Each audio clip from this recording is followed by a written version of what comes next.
السلام عليكم، أهلا وسهلا فيكم. الكل عم يحضرني. بما أنه أقل شي ممكن نعمله لأهل غزة هو الدعاء، الله يصبرهم ويعجل لهم بالفرج والنصر القريب يا رب، وعن كل بلاد المسلمين.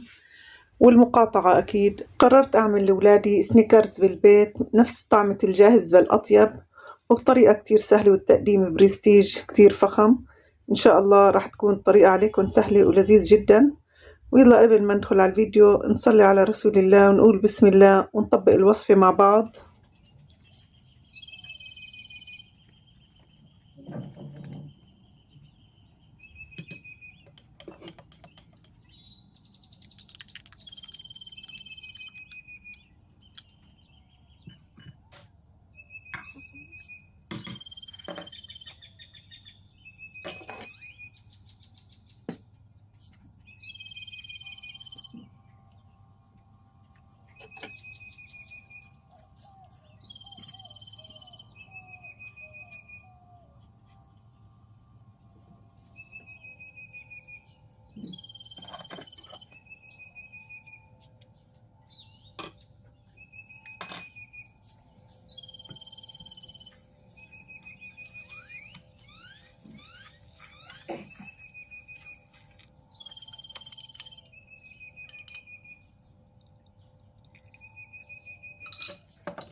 هون وصلنا لنهاية الوصفة.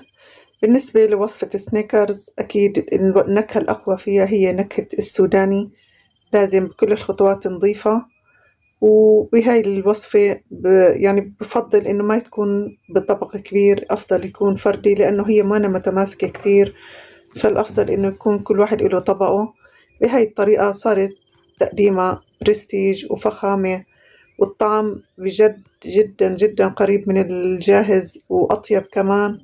إن شاء الله راح تعجبكم، وإذا شايفين فيديوهاتنا بتستاهل دعمكم كتير مهم، وبشكركم لوجودكم للنهاية وحسن المتابعة، وبشوفكم فيديوهات جديدة مع كل جديد، وبأمان الله.